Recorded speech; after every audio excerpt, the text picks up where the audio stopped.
Hey everyone, Ivy Gaming here, and today we're playing Eternal Evolution. Today we are talking the Turbine boss. This one is an interesting one too, and quite creative, honestly. I really like these bosses so far, and it's super fun to have a different use and kind of like, Ancient Altar. You have each team planned out separately for each boss and making us use some of our heroes that you might not have been using before. So in this case, we have Turbine Boss, and we're here with another wonderful guide from Rikimaru, my Celestials Guild and Cluster leader. He is going to be creating a YouTube at some point. He's working on it, and I'll be sure to link that when that happens, or I will be sure to do some sort of collab where you guys all have to give him lots of love because he is so good at creating guides and giving wonderful advice in this game, so we need to keep sharing the love there. And let's get to it. Alright, Turbine V5, the boss with the most skills. Furthermore, Ultimate deals excessive amounts of damage depending on the amount of heroes and minions in the battlefield. This one was a fun one to watch today. The more heroes on the battlefield, like there was like a ticker. It was like, summon more heroes now! It was super exciting feeling. I really like the way they get those like super exciting multipliers going for this boss, and I think it was the last one too. And the Atlas boss. Atlas Well. It was really, really fun. It was exciting. It felt like, oh, it's like a fast-paced video game where you're like Tekken or something, where you're like, attack, attack, attack, and there's multipliers. Anyway, but I love the way they did that. I think it's super fun for the animation's sake, at least. And the little things like that we appreciate. But this one, you're going to be looking for summoner heroes. So let's talk the skills. We have Stun Missile, launch 3 missiles to the enemy that dealt the most damage recently. 300% attack damage and inflicts a stun for 5 seconds.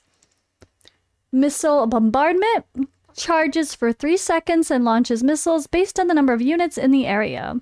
The more the enemies, the lower the damage. That's why you need summoners to add more enemies in the battlefield. Let's see, we have Penetrating Strafe. Deals 300% damage in a frontal line. And then we have Flame Jet, inflicts 400% attack as damage to enemies in a fan-shaped area ahead. Achilles Heel, 500% more damage from summoners. Other heroes inflict 20% less damage. So, that meaning, of course, your summoners do 500% more damage to it than it would just from pure damage. And then if they're not a summoner, they do less. So having a full team of summoners is actually really great, which I'm happy for this. It's kind of forced me to go rebuild some of my summoners. I went to go look at my Muka today after doing my guild hunt day 2 video, which is when I'm recording this actually.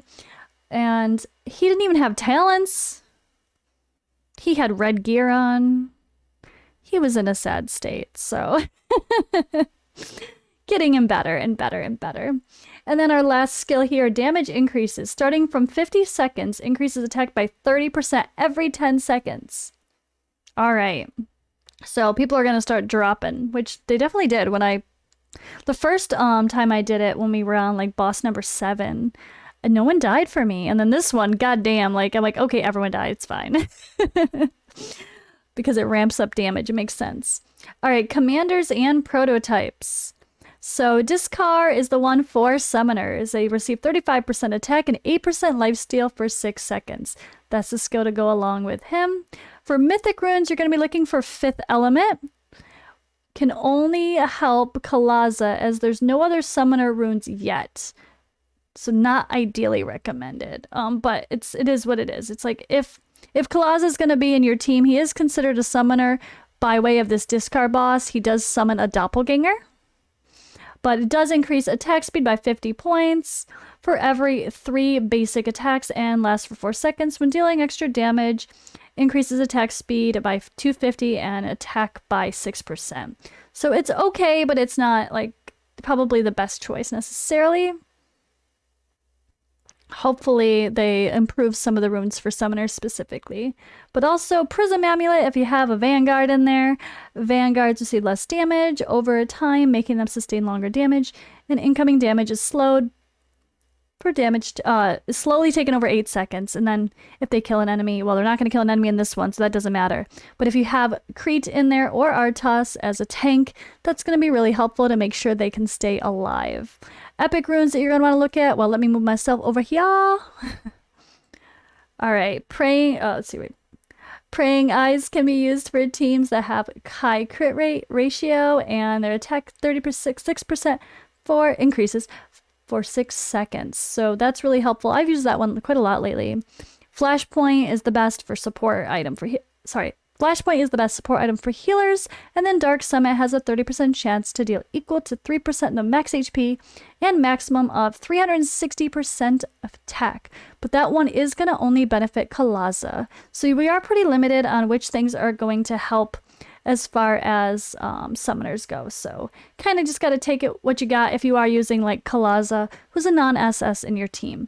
So let's take a look here. We're going to point out some of the obvious, and then I'll mention above, like in other videos, if there's someone to replace or any extra additional notes after the fact. So let's see here. Recommended for survivability, we have Crete here. AoE damage reduces defense. Skewer and Hattie.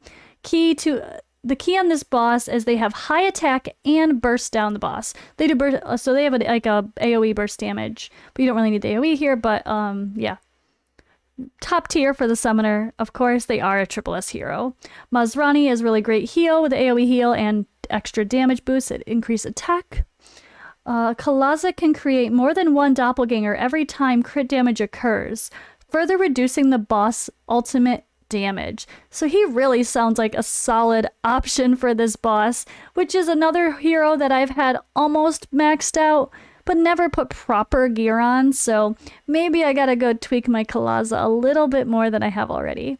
And then we have Muka here, can summon 2 wolves, which increase the summon amount. And keep in mind with Muka, like me, don't forget your talents, guys. At least go get the skills. That's important. Don't max out every little tiny detail, but getting the skills makes a really big difference because Muka only does 1 wolf when you haven't added his extra to the talent tree, so that helps. Then over here, recommended for higher power, Crete again, and of course, Skur and Hattie Kalaza. But then also here, same notes for the others, but Senway. Senway summons another unit with an ultimate. With his ultimate.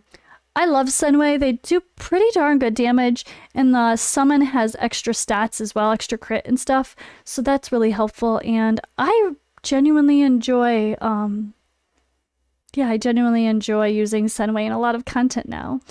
So the above lineup is used to drop the boss ultimate to 0. Okay. Interesting. I like it.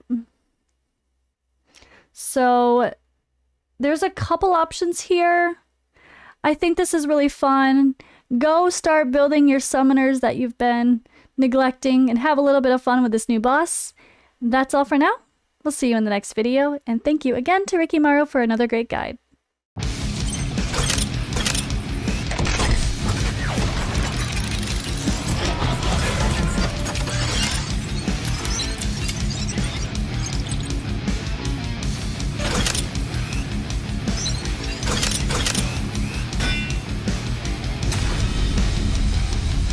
Eternal Evolution. Play now for free.